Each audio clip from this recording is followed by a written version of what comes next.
Assalamualaikum warahmatullahi wabarakatuh. Perkenalkan, nama saya Hikmah Arikunia dari Politeknik Negeri Malang, program studi D4 Sistem Kelistrikan kelas 3D. Baiklah, pada kesempatan kali ini saya akan mempresentasikan tentang pengenalan sistem otomasi dan instrumentasi pada sistem ketenagalistrikan. Adapun tugas ini digunakan untuk memenuhi tugas mata kuliah instrumentasi. Baiklah, langsung saja kita mulai presentasinya ya. Check this out. Ya, kita masuk pada pokok bahasan, di mana pokok bahasan yang akan kita bahas pada kali ini, yakni yang pertama terkait dengan konfigurasi sistem otomasi ketenagalistrikan, kemudian yang kedua adalah terkait dengan alur kerja atau flowchart, kemudian yang ketiga terkait dengan perencanaan dan analisa metering atau instrumentasi yang digunakan, dan yang terakhir adalah terkait dengan spesifikasi minimal peralatan pada masing-masing unit. Oke, langsung saja. Sebelum kita masuk pada pokok bahasan yang pertama, jadi perlu kita ketahui ya, bahwa pada saat ini sistem ketenagalistrikan yang ada di Indonesia itu sudah banyak yang beralih dari yang sebelumnya sistemnya adalah konvensional itu menjadi ke sistem otomasi. Nah, sistem otomasi ini tentunya dilatar belakangi oleh beberapa hal, yakni tentang berkembangnya Intelligent Electronic Device atau EID. Nah, jadi akan saya jelaskan lebih lanjut nanti apa sih itu EID. Kemudian terkait dengan operator yang terbatas. Nah, jadi kelebihan dari sistem otomasi ini nanti yakni setiap unit yang baik itu di pembangkit, di gardu induk, di gardu distribusi, itu semuanya dapat di-metering, kemudian dapat dimonitoring, dan dikontrol secara otomatis pada setiap peralatannya. Nah, jadi data-data yang diperoleh dari setiap unit ini tadi nanti akan dikirim secara terpusat ke control center, seperti itu.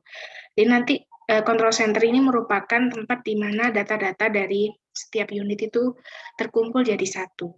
Nah, kemudian selanjutnya adalah kita masuk ke materi yang pertama, yakni konfigurasi sistem otomasi ketenagalistrikan.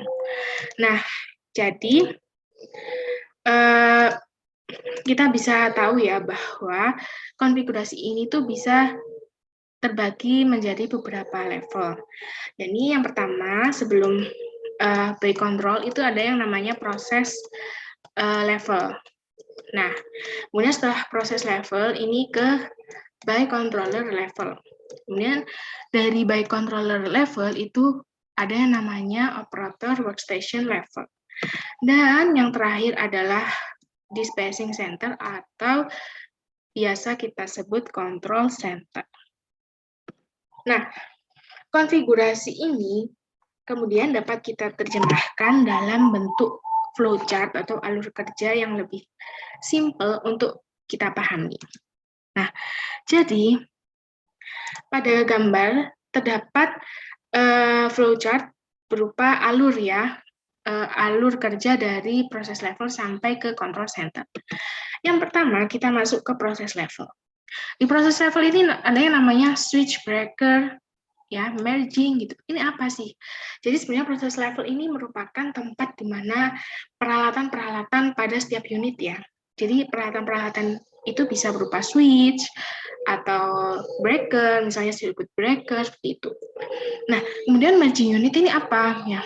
Jadi perlu kita tahu bahwa peralatan di kelistrikan itu ada yang sifatnya analog dan ada yang sifatnya digital.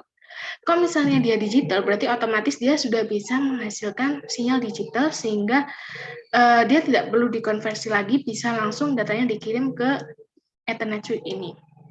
Nah, merging unit di sini itu berfungsi untuk apabila terdapat peralatan yang sifatnya itu analog, sehingga merging ini mengubah sinyal-sinyal analog tadi menjadi sinyal digital, kemudian baru sinyal digital itu bisa disalurkan datanya, kemudian bisa langsung ke by level, seperti itu.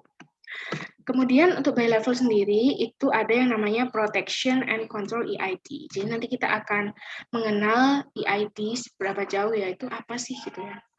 Kemudian ada level selanjutnya yaitu station level. Di sini itu ada HMI atau Human Machine Interface, ada juga station controller. Kemudian selanjutnya yang terakhir ada yang namanya control center atau nanti di control center ini ada yang namanya dispatcher ya. Akan kita bahas lebih lanjut. Oke, jadi penjelasan alur kerja tadi bisa kita lebih ringkas menjadi sesederhana ini. Jadi yang pertama itu ada yang namanya proses pengumpulan data di proses level. Di by level ada fungsi proteksi dan kontrol. Kemudian di operator itu ada akuisisi data oleh HMI. Dan yang terakhir adalah di control center ada yang namanya pengumpulan data, serta dispatcher ini akan melakukan perintah jarak jauh dan mengambil data. Oke, selanjutnya kita masuk pada poin proses level, di mana pada proses level ini terdapat beberapa peralatan atau equipment yang dibutuhkan, yakni seperti misalnya ada electronic current transformer, kemudian smart circuit breaker, dan smart recloser. Ketiga alat ini itu saya mengambil yang sifatnya sudah menghasilkan sinyal digital, sehingga dia tidak perlu dikonversi lagi sinyalnya menggunakan merging unit. Kemudian selanjutnya ada yang namanya dibutuhkan media komunikasi. Nah, media komunikasi di sini itu berupa Ethernet switch. Jadi Ethernet switch itu apa sih? Ethernet switch merupakan perangkat penghubung komunikasi antara peralatan dan by level dalam satu jaringan atau local area network. Nah, jadi di Ethernet ini itu dia memiliki beberapa port ya. Ini ada beberapa port. Kemudian juga dia memiliki power supply, primary power supply di sini. Dia disupply dengan tegangan 24 volt DC atau 48 volt.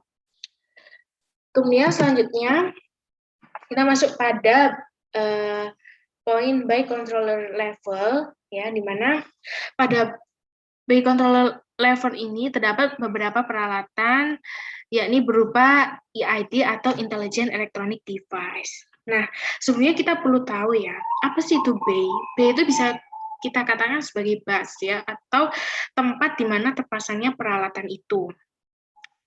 Nah, penamaan peralatannya itu tergantung dari, maksudnya penamaan bay itu tergantung dari peralatan yang terpasang. Nah, jadi karena ini by controller level, jadi dia terpasang yang namanya EID by control unit atau EID PCU. Nah, EID PCU ini memiliki fungsi remote control analog. Jadi dia mengubah perintah keluaran analog dari peralatan. Kemudian dia juga bisa sebagai fungsi monitoring untuk menampilkan data topologi bay. Jadi data topologi bay ini seperti pada gambar ya. Jadi ini merupakan gambaran topologi bay, bisa ditampilkan di EID PCU.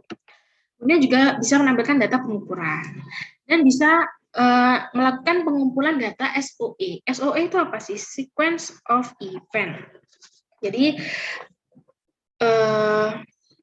SOE itu merupakan sequence of event. Jadi datanya itu bisa data yang berupa urutan kejadian seperti itu.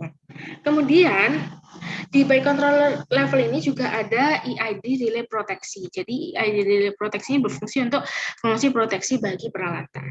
Di samping itu juga ada yang namanya EID I/O, input output, kemudian ada juga EID meter seperti itu.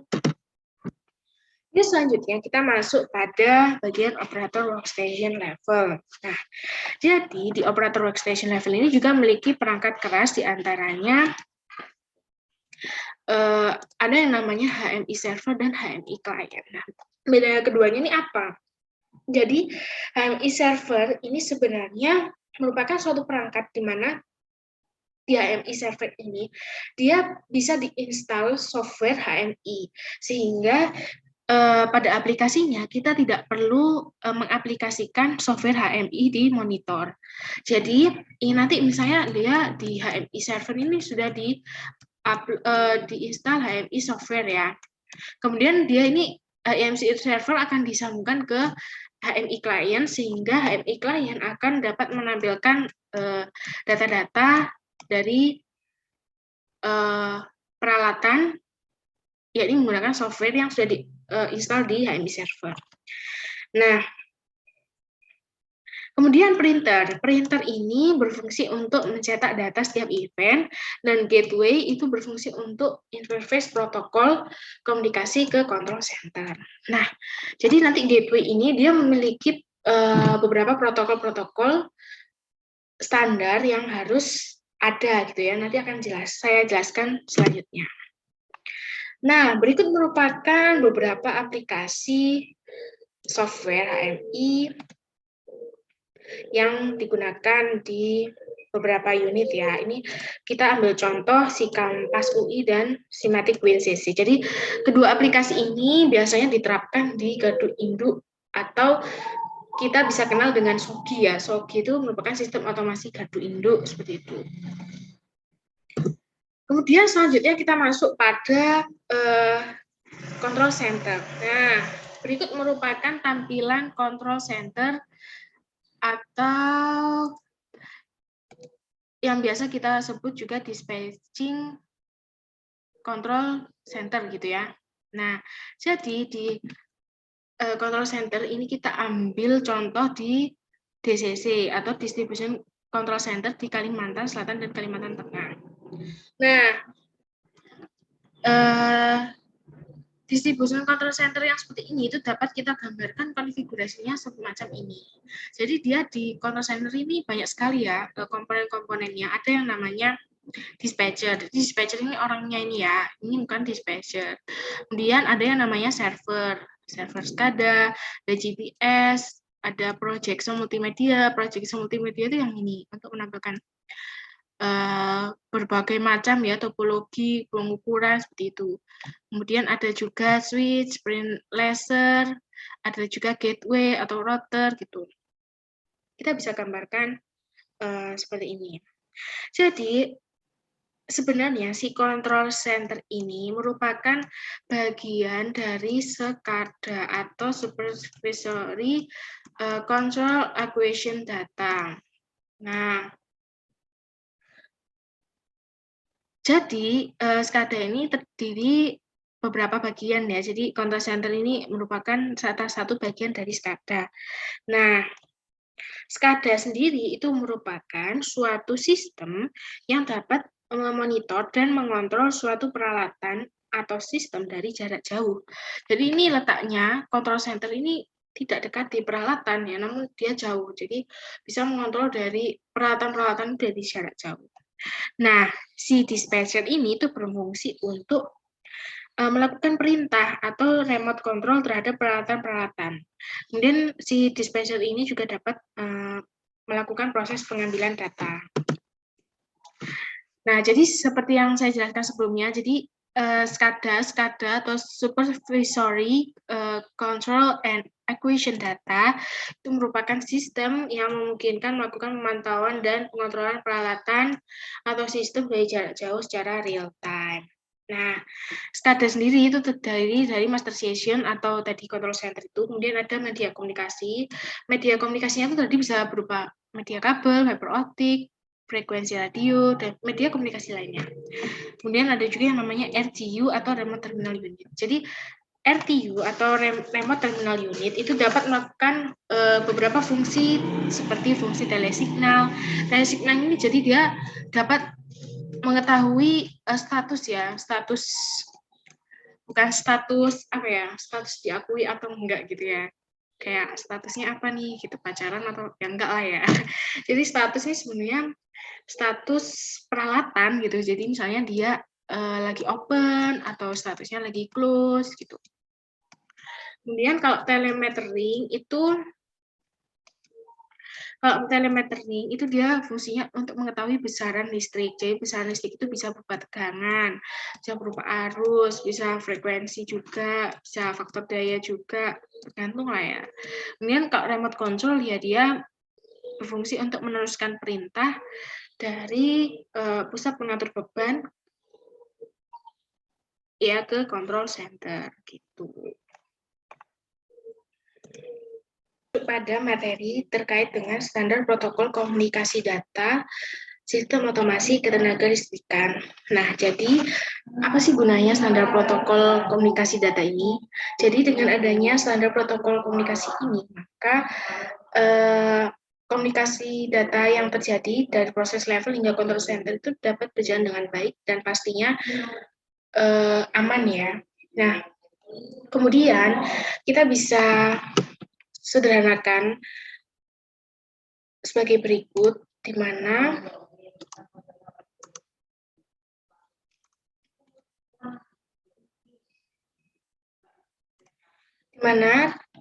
dari proses level ke by level itu bisa menggunakan standar protokol EIC 61850. Kemudian dari by level ke operator, ya seperti pada gambar dari by level atau tempatnya EID ini itu bisa menggunakan standar protokol EIC 870, EIC 61850, Modbus maupun DNP 30 yang akan diteruskan ke operator workstation level. Kemudian dari operator workstation level ke control center itu dapat menggunakan protokol komunikasi bisa EIC 870 atau DNP 3.0, bisa juga Modbus ataupun Ethernet. Nah, kita pengen tanya ya, apa sih protokol komunikasi EIC ini, kemudian Modbus, kemudian DNP 3.0. Jadi, kalau EIC ini dapat mendukung fungsi suatu sistem unit melalui komunikasi. Kemudian dapat melakukan pertukaran data, dapat melakukan komunikasi ke control center, maupun waktu sinkronisasi. Sedangkan untuk Modbus sendiri itu dapat digunakan untuk diaplikasikan ke PLC. Kalau misalnya DNP 3.0 itu juga bisa digunakan untuk komunikasi mungkin dari control center ke ETU, kemudian pada peralatan-peralatan otomasi. Gitu. Nah, kemudian kita masuk pada perencanaan dan analisa metering atau instrumentasi yang digunakan. Jadi, pada perencanaan ini saya menggunakan jurnal dari Bapak Erik selaku dosen instrumentasi beserta rekan Bapak Erik yakni Bapak Slamet, di mana pada jurnal LTEC itu beliau melakukan studi perencanaan prototipe sistem otomasi metering gardu induk menggunakan konsep Human Machine Interface atau HMI. Nah, dari jurnal tersebut, setelah saya amati, itu terdapat beberapa peralatan, ya, peralatan yang di proses level itu yakni menggunakan beban RLC. Kemudian untuk media komunikasinya itu dapat menggunakan PLC Omron jenis Sysmex CPM2A dengan input 12 dan output 8. Kemudian untuk hardware atau perangkat keras untuk metering itu digunakan IED Power Meter 710 merek Schneider, dan untuk software HMI-nya sendiri menggunakan Simatic WinCC dan Movicon. Jadi, tujuan dari studi perencanaan prototipe ini digunakan untuk mempelajari otomatisasi sistem pemantauan GI, terutama dalam peralatan metering. Nah, dari jurnal beliau, kemudian saya lakukan pengelompokan alur kerjanya sebagai berikut.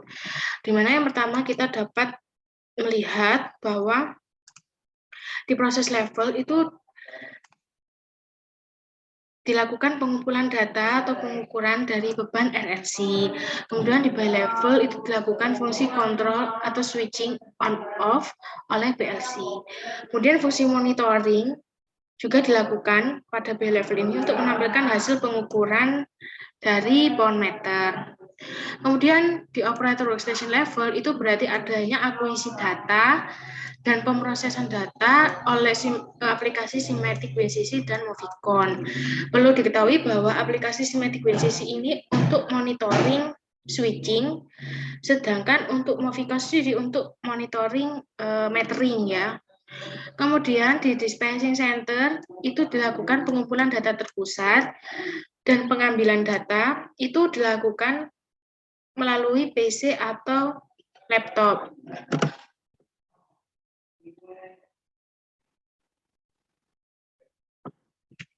Nah, jadi berikut merupakan gambar yang diperoleh dari jurnal tersebut, di mana bisa kita lihat bahwa apabila diterjemahkan secara alur kerjanya ya, jadi yang pertama itu berikut merupakan peralatan yang ada di proses level gitu ya, ibaratnya seperti itu.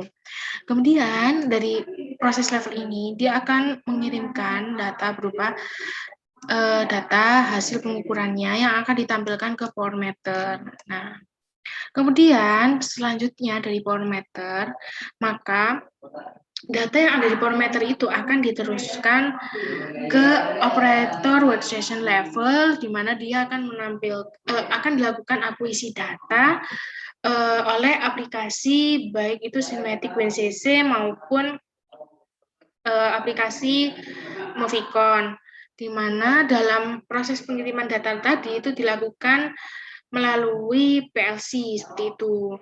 Nah, kemudian setelah itu dari proses akuisisi data ini tadi, maka data ini juga otomatis akan ditampilkan ke PC atau laptop, sehingga dispensernya atau ibaratnya peneliti itu dapat mengambil data ini maupun data tersebut juga dapat dikontrol dan dimonitoring seperti itu. Jadi berikut merupakan gambar dari layar screen meteringnya, dan kemudian apabila dikonversi atau dijalankan mode Knot akan seperti ini. Nah, berdasarkan jurnal tersebut dapat dianalisa bahwa alat tersebut sudah berfungsi dengan normal karena pembacaan di metering itu sama dengan pembacaan yang tertera di layar PC seperti itu. Dan untuk switching on off-nya itu sudah dapat berjalan dengan normal. Nah, secara umum ya, spesifikasi minimal peralatan pada masing-masing unit. Kita ambil contoh saja, misalnya di master station, berdasarkan buku SPLN S301/2008, itu persyaratan umum peralatannya yang ada di master station itu harus memenuhi, ini sebenarnya nggak terbatas pada master station ya sebenarnya, untuk semua peralatan baik itu di proses level sampai control center tuh secara tidak langsung itu dari keamanan, security-nya, keandalan, reliability, dan ketersediaan sistem komputernya itu harus memadai. Kemudian kemudahan, kelangsungan, keakuratan, pengiriman, penyimpanan, dan pemrosesan data itu juga penting sekali. Kemudian capability dari komputer, dan juga kemudian kemudahan untuk dioperasikan dan dipelihara, serta kemampuan untuk dikembangkan. Secara garis besar spesifikasinya peralatannya seperti itu. Dan yang terakhir adalah ada quotes dari Bapak Erik selaku dosen instrumentasi kami, bahwa konsep otomasi mengajarkan kita untuk jangan kepoan, karena hal tersebut dapat merusak sistem yang disebut dengan gibah.